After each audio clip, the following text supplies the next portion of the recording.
Hello. Hello, voice आ रही है बेटा? हेलो।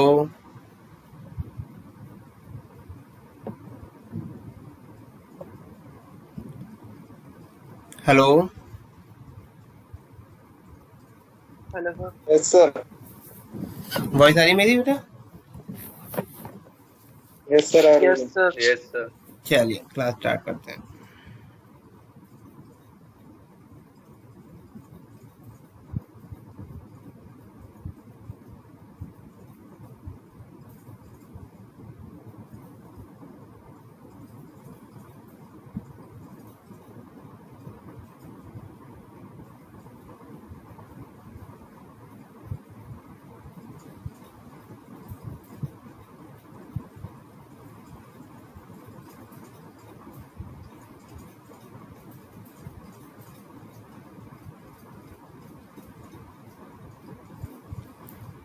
स्क्रीन विजिबल है?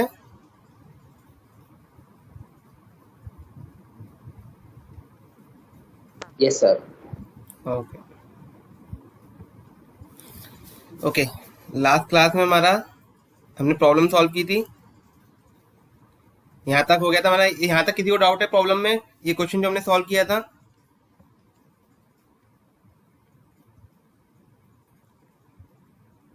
बेटा जो क्वेश्चन सॉल्व किया था, ये वाला क्वेश्चन जो सॉल्व किया था हमने, इसमें किसी को कोई डाउट तो नहीं है?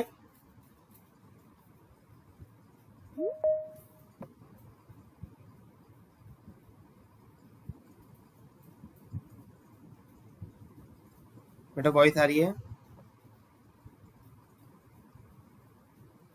Yes sir.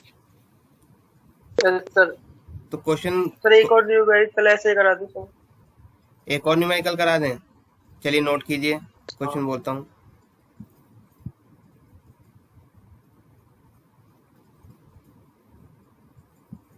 नोट कीजिए।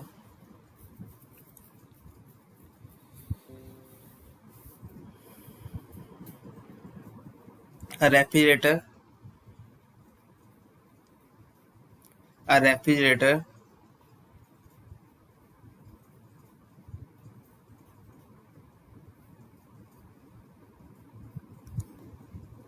with a refrigerator with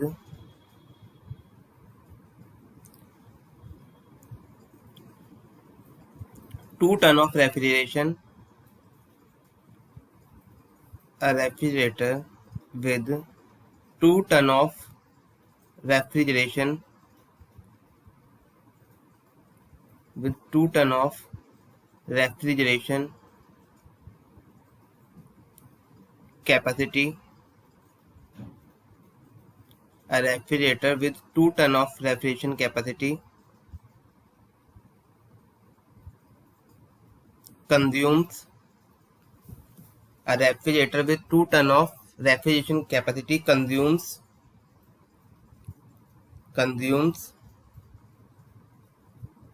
1.75 kilowatt power, 1.75 kilowatt power। Note किया? Yes. A refrigerator with 2 ton of refrigeration capacity consumes 1.75 kilowatt power. Find COP।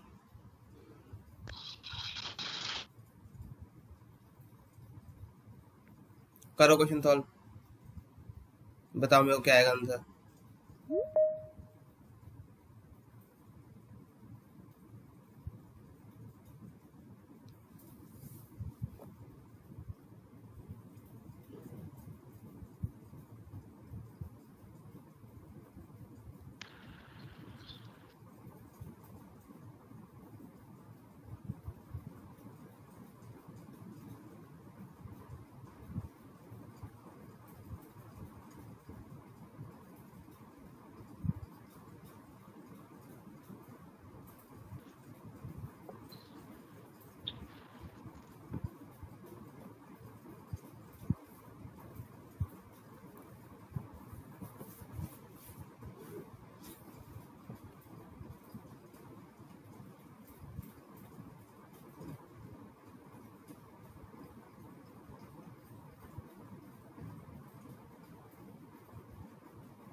Solve हुआ क्वेश्चन?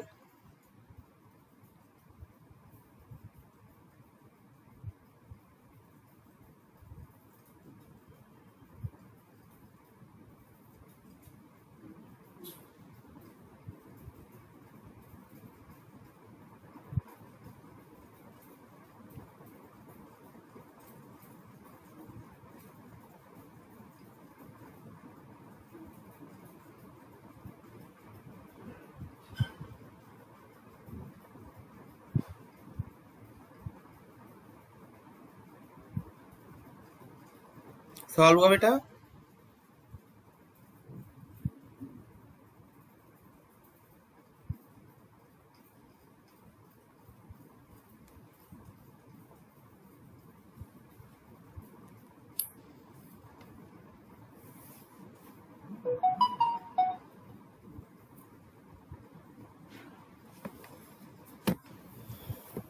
मेरी वॉइस आ रही है? हेलो?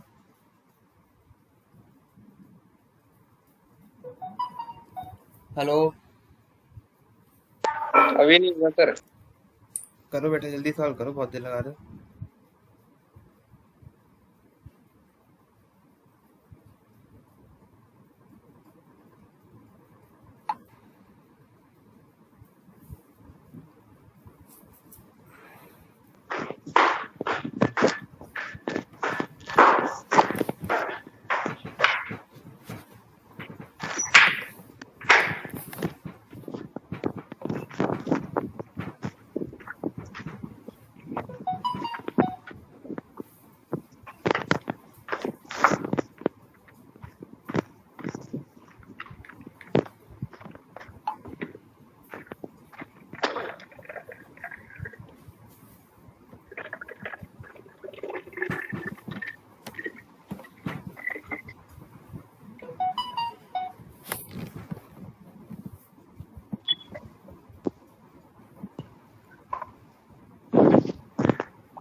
हेलो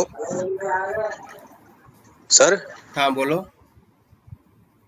सर ये तो हो तो गया था सर। बेटा क्वेश्चन में मैंने डाटा चेंज किया है, आपको आप लगता है अभी ज्वाइन किया है।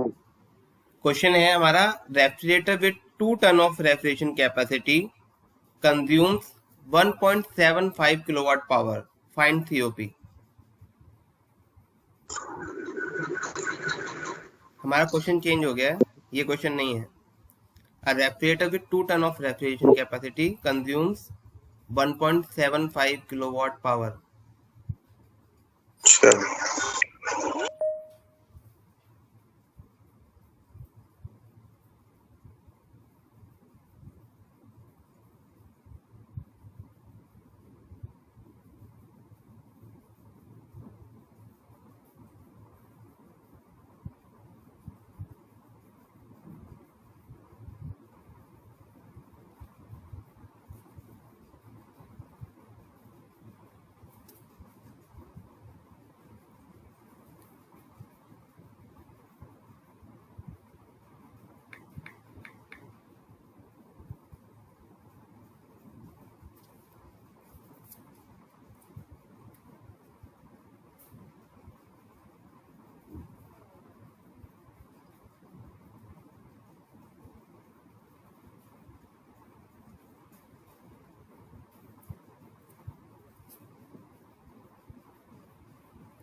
क्वेश्चन सॉल्व करो बच्चे।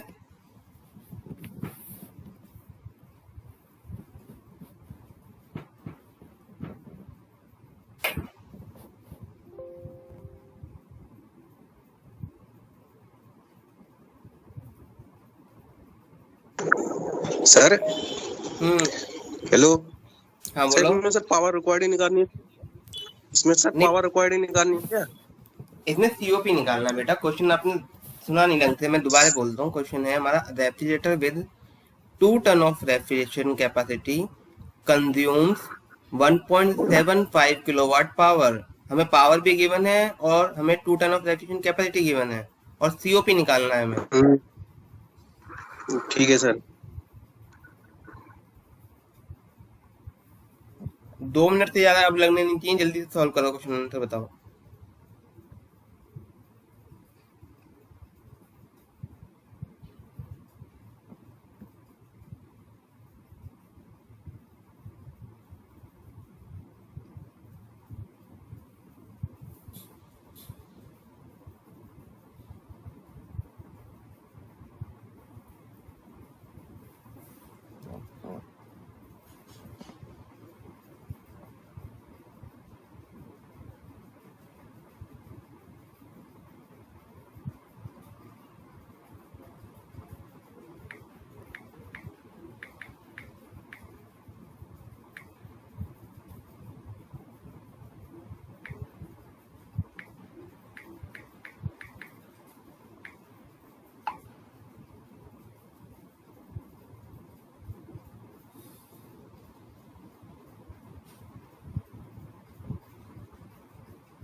हेलो सर, हाँ बोलो। 4.12 आ रहा है कि सीओपी? 4.12 थोड़ी सी गलती है, अभी इसमें थोड़ा सा एरर है। देखो चलो ठीक है, तो मिलके सॉल्व करते हैं। चलो 1.7 है ना सर? 1.75 क्या? पावर है आपकी, 1.75 किलोवाट। 7.5 तो मैंने 1.7 से कैलकुलेशन हम्म सर बोलो। सर, इसका सर आंसर हो रहा है क्या? बिल्कुल ठीक।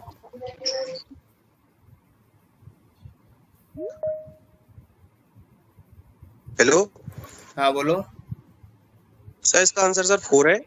बिल्कुल ठीक बेटा, 4 ही आंसर, सही आंसर 4।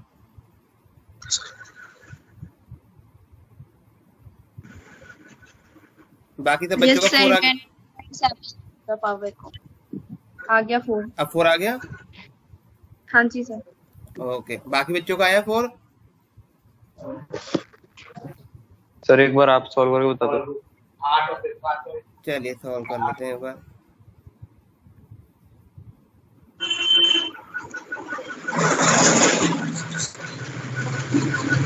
देखिए हमारा सीओपी का फॉर्मूला क्या है। सीओपी का फॉर्मूला होता है हमारे पास, refrigeration capacity divide by power consumed. ठीक है ना, refrigeration capacity divide by power consumed.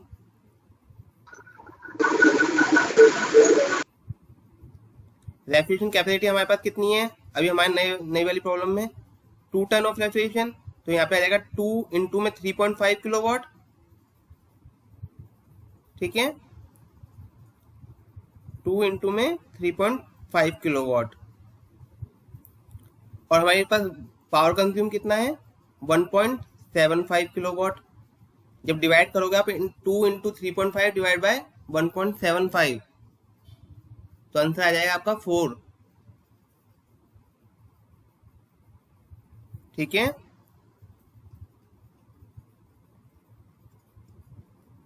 एक सेकंड रुको, मैं इस पे तुम्हें ओपन मोड पे करके दिखा देता हूँ।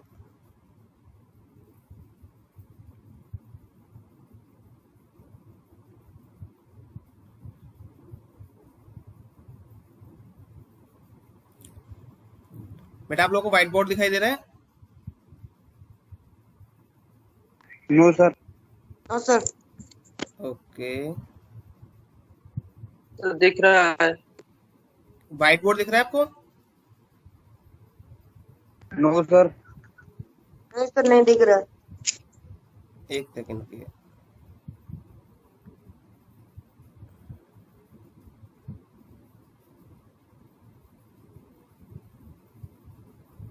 दिख गया सर। दिख गया? चलिए देखिए, यहाँ पे हम सीओपी निकालते हैं। ये हमारे पास फॉर्मूला है सीओपी का।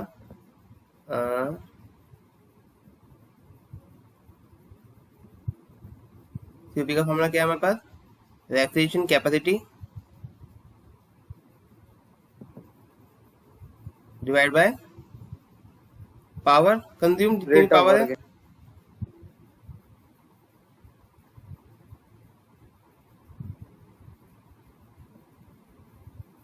ठीक है, refrigeration capacity divide by power consume. अब रेफ्रिजरेशन कैपेसिटी हमारे पास कितनी है? 2 टन ऑफ रेफ्रिजरेशन। इसको किलोवाट में कन्वर्ट करोगे आप तो ये हो जाएगी 2 इंटू में 3.5 किलोवाट।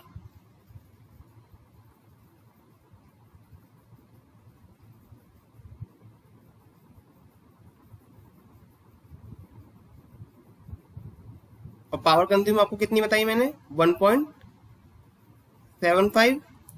7 ठीक है, अब आप इसको कैंसिल कर सकते हो। 1.75 को 3.5 से कैंसिल करोगे तो यहाँ पे क्या आ जाएगा? 2 आ जाएगा। 2 इंटू 2 कितना हो जाएगा? 4। तो आपकी सीओपी आ गई 4।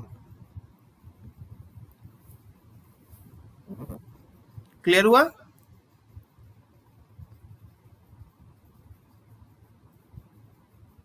सबको क्लियर हो गया?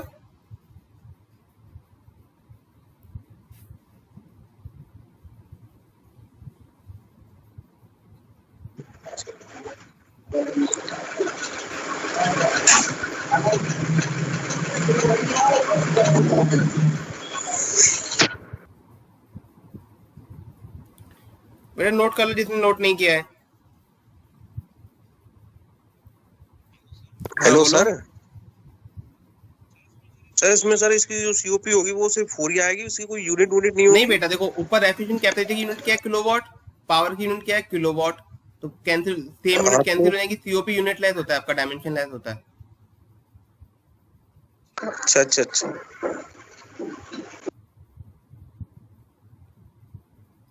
आंसर नोट करो फटाफट, फिर आगे हम कंटिन्यू करते हैं।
हो गया सर नोट।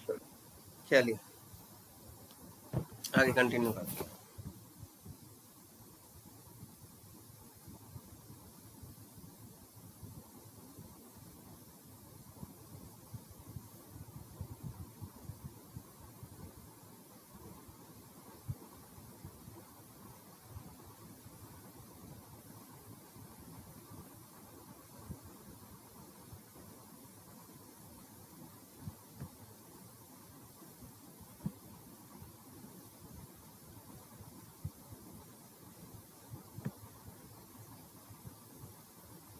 इसकी विजिबल है ना बेटा आपको?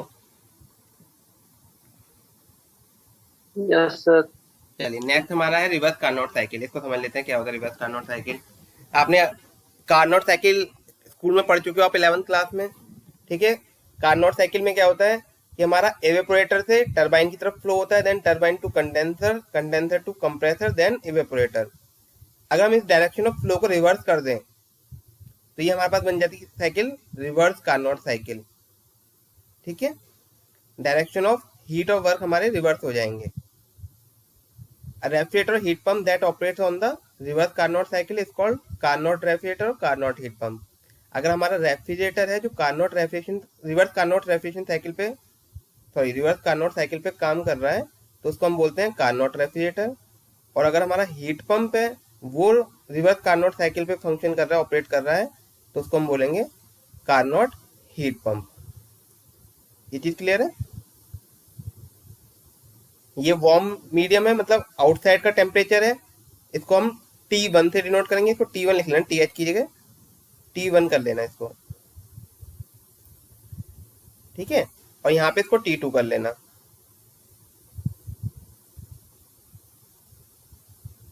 कोल्ड मीडियम को T2 कर लेना आप। यहाँ 1 2 3 4 की जगह ABCD कर लेना। 1 की जगह A, 2 की जगह B,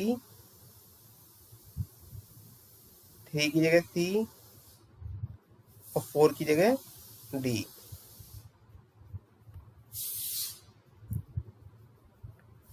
इसे नोट करो, फिर थोड़ा सा इसको और समझाता हूं मैं।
हो गया सर?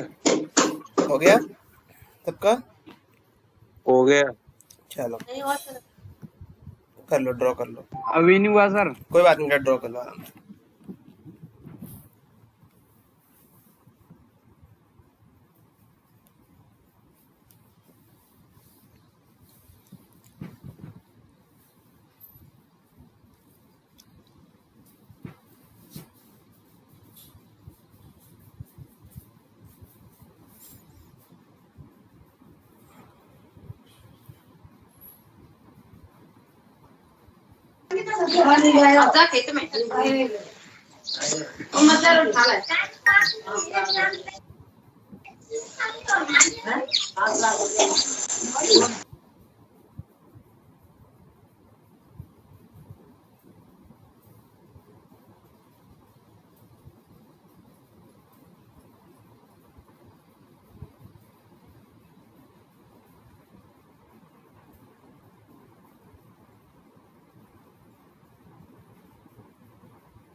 हो गया बेटा?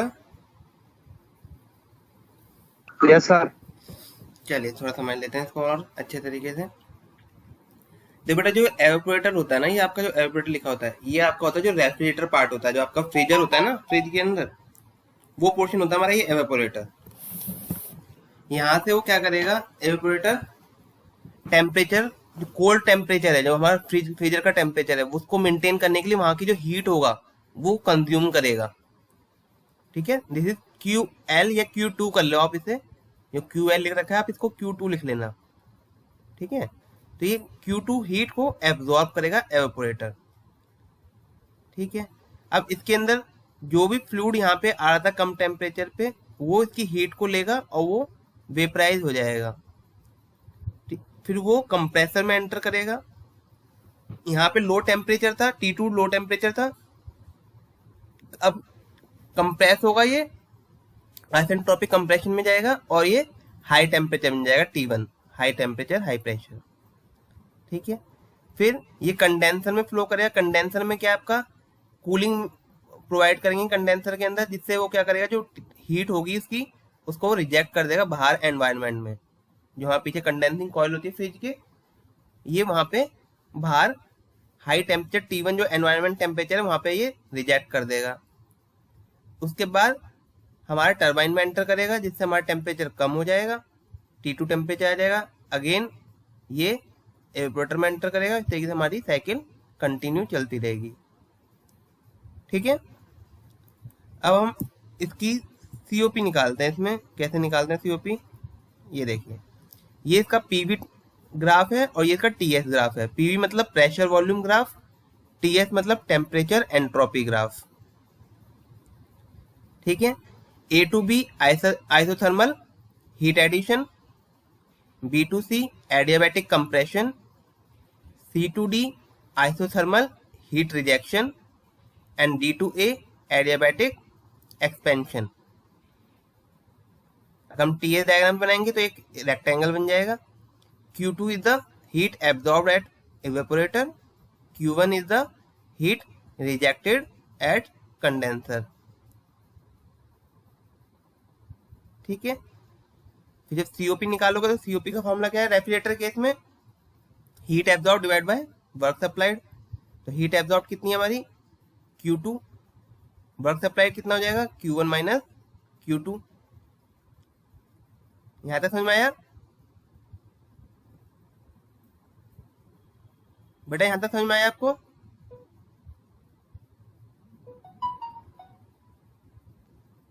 थोड़ा बहुत ही आप आया था। देखो ये हो जाएगा हीट एब्जॉर्ब कितना हो जाएगा, हीट एब्जॉर्ब हो जाएगा हमारे पास Q2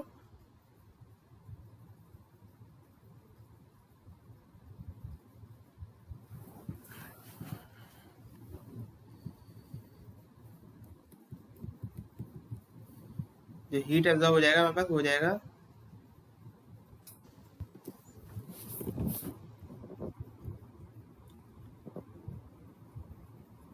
ये हो जाएगा Q2 divide by heat reject कितना है Q1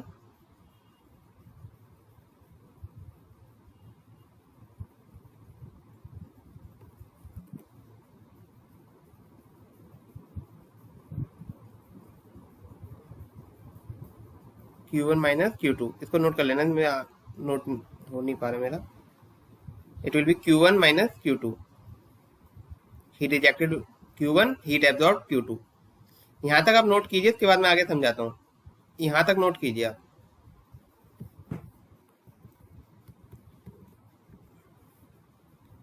यहां तक नोट कीजिए, इसके बाद मैं समझाता हूँ आगे कैसे करना है।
सर एक बार ग्राफ समझा देना।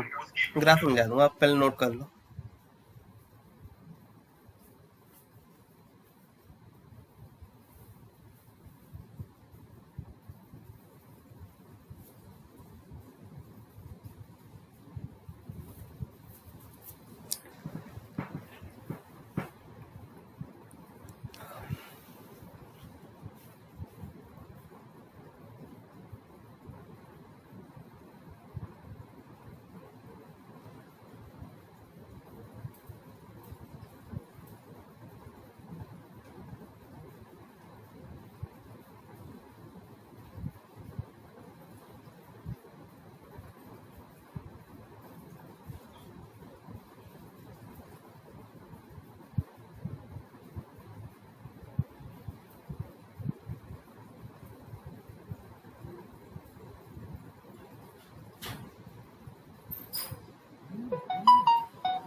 नोट हो गया?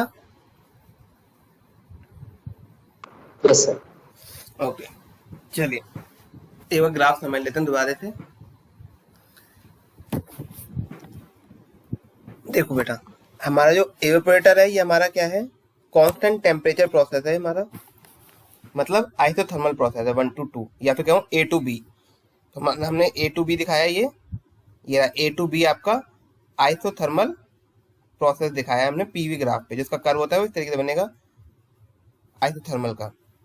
Then B to C adiabatic compression, तो हमारा एडियाबैटिक कंप्रेशन हुआ ये।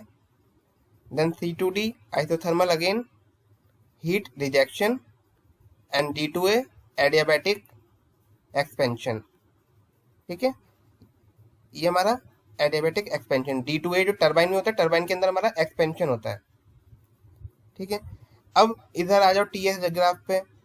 A to B constant temperature, isothermal is constant temperature, तो T ये वर्टिकल एक्सिस T है, तो कांस्टेंट टेम्परेचर की लाइन हमारी हॉरिजॉन्टल बनेगी, राइट।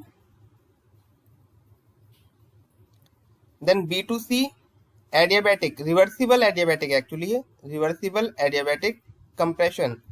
जब आपका रिवर्सिबल एडियाबैटिक प्रोसेस होता है उसके अंदर एंट्रोपी कांस्टेंट होती है, तो B to C हमारा वर्टिकल लाइन आ जाएगी। Again C to D isothermal, isothermal मतलब कांस्टेंट टेम्परेचर, तो C to D horizontal line आ जाएगी। Then D to A reversible adiabatic expansion, again vertical line आ जाएगी, entropy constant D to A, तो ये आपका एक रेक्टेंगल बन जाएगा। ठीक है, यहाँ तक समझ में आ गया हमें। अब COP निकाला हमने, COP का फॉर्मूला क्या था हमारे पास, heat absorb divide by work supplied for the refrigerator. अब हीट एब्जॉर्ब कितना है हमारे पास, ये हमारा हीट एब्जॉर्ब है Q2, और हीट रिजेक्टेड कितना है, ये हमारी हीट रिजेक्टेड है Q1। तो वर्क सप्लाई क्या हो जाएगा, heat rejected minus heat absorb, तो हमारे पास COP का फॉर्मूला क्या बन जाएगा, Q2 divide by Q1 minus Q2। यहाँ तक क्लियर ना आपको, Q2 ये आपका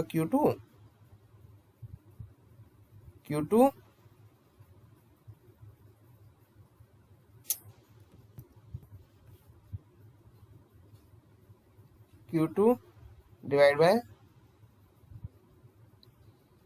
Q1 minus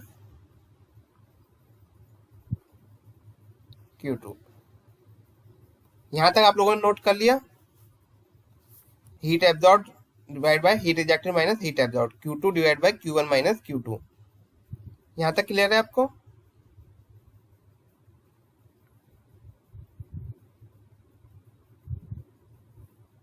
yes sir. Okay, अब एक हम प्रॉपर्टी समझ लेते हैं, जो हीट होती है Q जो है हीट हमारी, it is the area under the TS graph. TS graph के अंडर जो एरिया होता है वो हमारी हीट होती है। ठीक है, area under the PV graph is work done, area under the TS graph is heat. इसको एक नोट लिख के कर लो, एक नोट डाल लो अपने उसमें, area under the PV graph is work done, area under the TS graph is heat. Note कीजिए, write a note, area under the PV graph is work done,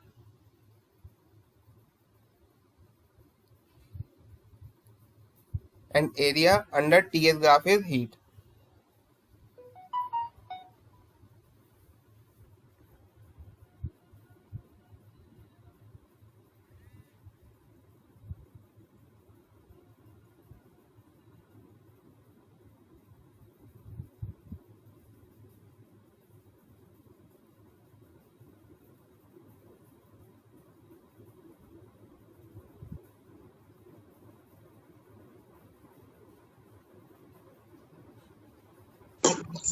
शुरू से बोलना सर। एरिया नोट करो, area under PV graph, area under PV graph, area under PV graph is work done, area under PV graph is work done,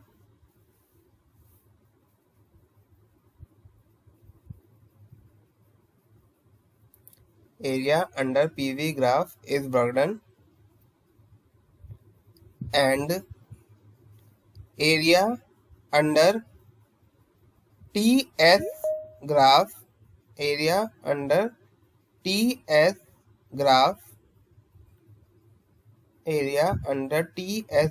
is heat. Area under TS graph is heat. हो गया note? हो गया sir. Okay, अब समझते हैं। देखो, अब हमें हीट निकालना है Q2। Q2 कहाँ पे है? यहाँ पे।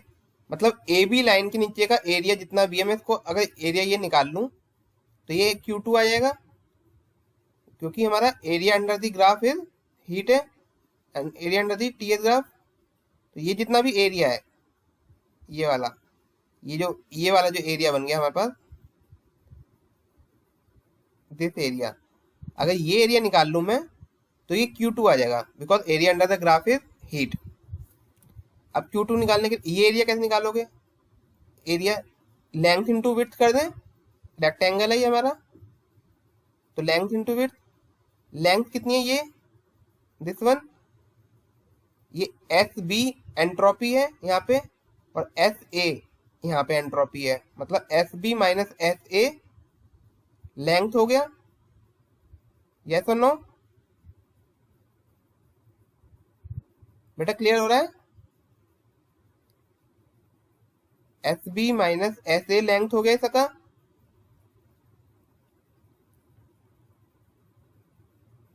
आवाज आ रही है बेटा? क्लियर हो रहा है, नहीं हो रहा है?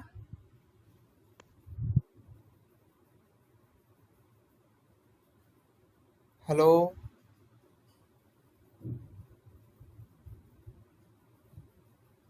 Hello yes sir. बेटा, बोल दिया करो, और आवाज आ रही है तो कम से कम इतना तुम्हें पता चले कि हाँ तुम लोगों को समझ में आ रहा है। देखो, इस रेक्टेंगल का एरिया निकालना है। रेक्टेंगल का एरिया क्या होता है? Length into width. अब ये लेंथ निकालनी है, कितनी निकालोगे? ये बी पॉइंट है, ये ए पॉइंट है, यहाँ पे एंट्रोपी एस बी है, यहाँ पे एंट्रोपी एस ए है। अगर मैं इन दोनों का डिफरेंस निकाल दूं तो लेंथ आ जाएगी S B minus S A. और ये विड्थ निकालनी है। विड्थ कैसे निकालोगे आप? ये वाली विड्थ, ये टेम्परेचर यहाँ पे T2 है, यहाँ पे 0 है, तो T2 माइनस 0 T2 हो गया। तो Q2 कितना आ गया हमारे पास? T2 इंटू में S B minus S A. ये क्लियर हुआ? टेम्परेचर हमने Q2 कैसे निकाला? T2 इंटू में S B minus S A. यहां तक क्लियर हुआ बेटा?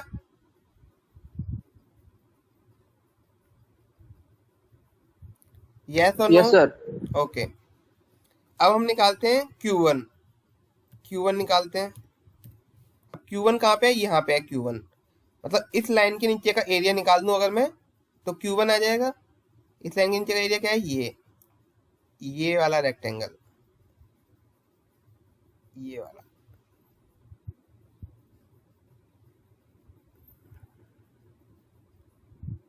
राइट? ये रेक्टेंगल का एरिया निकाल दूं तो Q1 आ जाएगा। अब Q1 निकालने के लिए ये रेक्टेंगल का एरिया निकाल लेते हैं। लेंथ इंटू विड्थ कर देते हैं। लेंथ कितनी होगी? यही वाली, सेम जितनी पहले थी। S B minus S A कर लो, चाहे S C minus S D कर लो, बात एक ही है।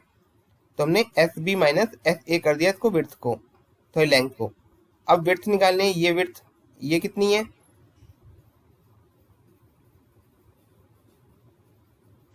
T1 से।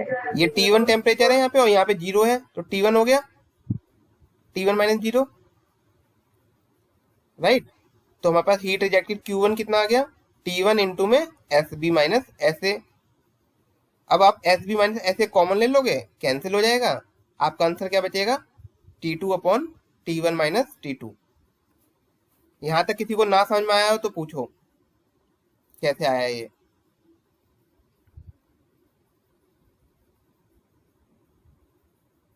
सबको समझ में आ गया? नोट करो इसे।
नोट हो गया बेटा?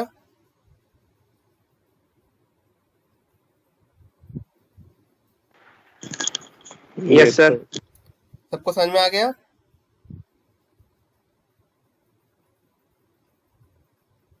Yes sir. चलिए ठीक है, नेक्स्ट क्लास में बाकी कंटिन्यू करेंगे हम। Okay sir.